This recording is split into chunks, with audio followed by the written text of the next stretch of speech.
আলাইকুম রহমতুল্লাহি ওয়া বারাকাতুহু। আলহামদুলিল্লাহ ওয়া সালাতু ওয়াসসালামু আলা মান লা নাবিয়্যা বা'দা। আউযু বিল্লাহি মিনাশ শাইতানির রাজিম। বিসমিল্লাহির রহমানির রহিম।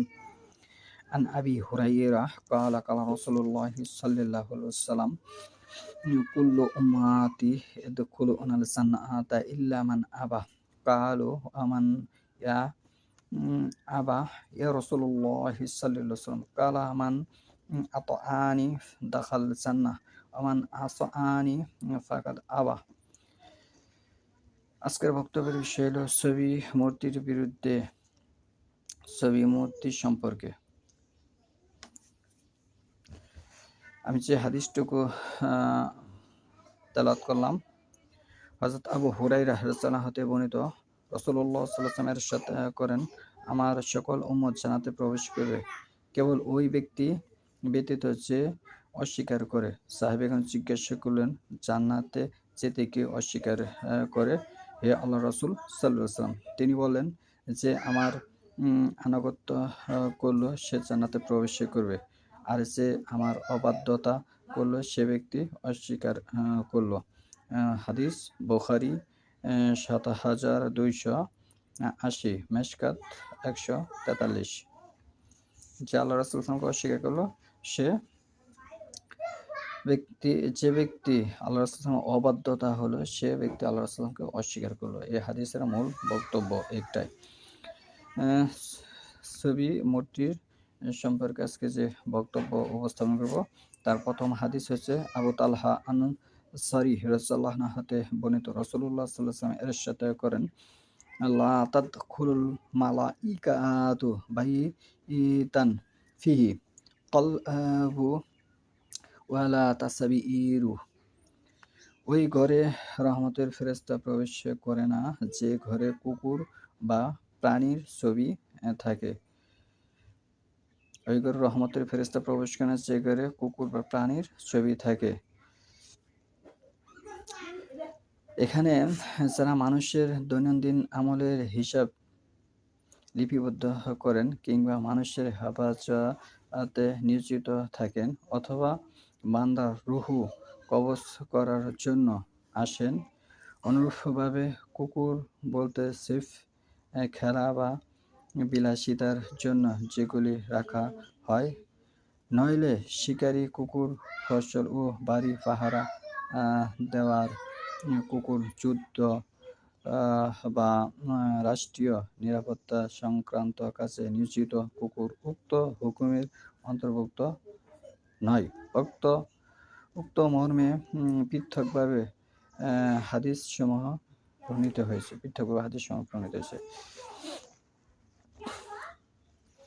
তাহলে আপনার ঘরে কোনো প্রাণীর ছবি থাকা যাবে না, এবং কুকুর ছানা বাড়িতে পালা যাবে না। এই সম্পর্কে আরও অসংখ্য হাদিস এসেছে। যেমন ২ নম্বর হচ্ছে হযরত আবু হুরায়রা রাদিয়াল্লাহু হতে বর্ণিত। তিনি বলেন, সামিতুন নবী সাল্লাল্লাহু আলাইহি ওয়াসাল্লাম, রাসূল সাল্লামকে বলতে শুনেছি, ইয়াকুলু ক্বালা আল্লাহু তাআলা আমান আসলামু মিম্মান যাহাবা ইয়াখলুকু কা খালকি ফাল ইয়াখলুকু সাররাতান আবিল ইয়াখলুকু হাব্বাতান আও শাঈরাহ, মুত্তাফাক আলাইহ। আমি রাসূলুল্লাহ সাল্লামকে বলতে শুনেছি যে আল্লাহ তাআলা বলেন, আমার সৃষ্টির মতো যে সৃষ্টি করে কোনো প্রাণী সৃষ্টি করতে চায়, তার চাইতে বড় জালিম আর কে আছে? পারলে তারা একটি পিঁপড়া বা তার শস্য দানার সৃষ্টি করে দেখাক। এই হাদিসটি পাবেন আপনি বুখারী ৭৫৫৯, মুসলিম ২১১১। ৩ নম্বরে হচ্ছে আবু যুরআহ বলেন, আমি একদা আবু হুরায়রা রাদিয়াল্লাহু আনহুর সাথে মদিনায় উমাইয়া গভর্নর মারওয়ান ইবনুল হিকাম এর বাড়িতে গেলাম। সেখানে গিয়ে তিনি দেখলেন যে বাড়ির উপরিভাগে জনৈক শিল্পী ছবি অঙ্কন করছে। তখন তিনি বললেন, সামিতু রাসূলুল্লাহ সাল্লাল্লাহু আলাইহি ওয়াসাল্লাম, আমি রাসূল সাল্লাল্লাহু আলাইহি ওয়াসাল্লামকে বলতে শুনেছি, ইয়াকুলু আমান আসলামু মিম্মান সাহাবা ইয়াখলুকু কা খালকি ফাল ইয়াখলুকু হাব্বাআতান ওয়ালা ইয়াখলুকু সারআতান। আমি রাসূলুল্লাহ সাল্লামকে বলতে শুনেছি যে ওই ব্যক্তির চাইতে বড় জালিম আর কে আছে যে আমার সৃষ্টির মতো সৃষ্টি করতে চায়, তাহলে তারা সৃষ্টি করুক একটি শস্য দানা, একটি পিঁপড়া। এই হাদিসটি পাবেন আপনি বুখারীর 5953, ফতুল বারী 5609, পোশাক অধ্যায়। 4 নম্বর হচ্ছে আব্দুল্লাহ ইবনে উমর রাদিয়াল্লাহু হতে বর্ণিত, রাসূলুল্লাহ সাল্লাল্লাহু আলাইহি ওয়াসাল্লামের সাথে করেন যে ইন্না আসহাবা হাযিহিস সূরা ইউআজ্জাবুনা ইয়াওমাল কিয়ামাতি ইউকালু লাহুম আহইউ মা খালাকতুম। এইসব ছবি প্রস্তুতকারীগণ কিয়ামতের দিন শাস্তি প্রাপ্ত হবে। তাদেরকে বলা হবে, তোমরা যা সৃষ্টি করেছিলে তাতে জীবন দাও। এই হাদিসটি পাবেন আপনি বুখারী 7557। 5 নম্বর হচ্ছে হযরত আবু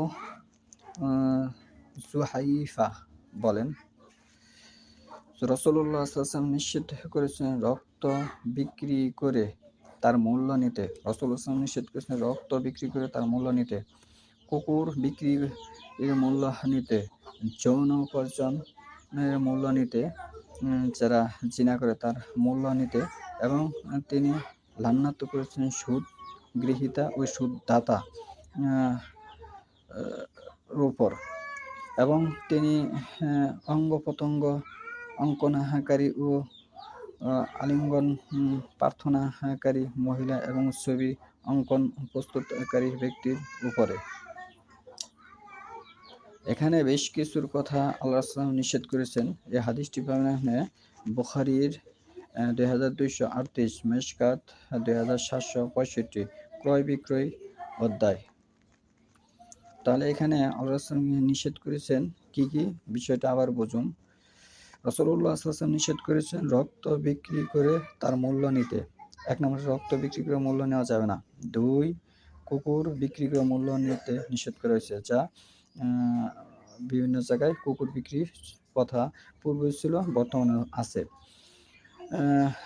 যৌন উপার্জন মূল্য নিতে, যারা ওই যে আমরা যেটা সামাজিকভাবে যেটা আপনার জিনা হিসেবে বুঝি, এগুলি মূল্য নিতে আল্লাহ রাসূল নিষেধ করেছেন।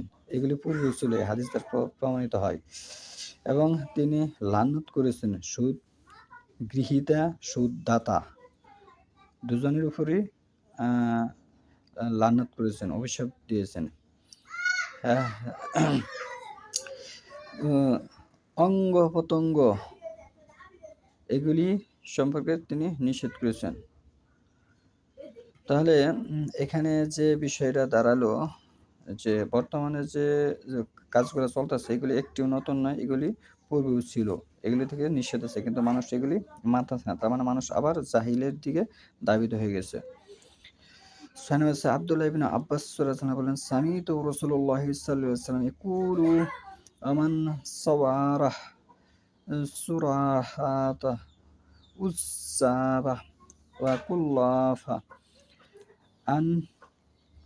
আনফুখা ফিহা আলাইসা বিনাফিকি।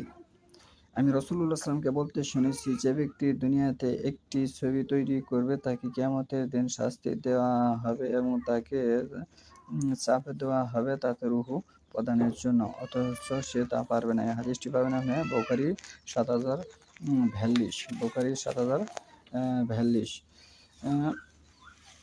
এই হলো আজকের মোটামুটি ছবি মূর্তি সম্পর্কে যা আল্লাহ রাসূল সাল্লাম একেবারে নিষেধ করেছেন। হযরত আয়েশা রাদিয়াল্লাহু আনহা বলেন, আন্না নবী সাল্লাল্লাহু আলাইহি ওয়াসাল্লাম লাম ইয়াকুন ইয়াতরুকু ফি বাইতিহি শাইআন ফিহি তাসালিবু ইল্লা নাকাসাহু। রাসূলুল্লাহ সাল্লাল্লাহু আলাইহি ওয়াসাল্লাম তার প্রিয় গৃহে ক্রুশের বা প্রাণী ছবিযুক্ত কোনো বস্তুই রাখতেন না, দেখলে তা ভেঙে চূর্ণ করে দিতেন। এই হাদিসটি বর্ণনা হয় বুখারী 5952। তাহলে ছবি মূর্তি থেকে বিরত থাকতে হবে। এখানে আমি এটি বোঝানোর চেষ্টা করলাম। সুবহানাল্লাহ ওয়া বিহামদিহি আশহাদু আল্লা ইলাহা ইল্লাল্লাহ।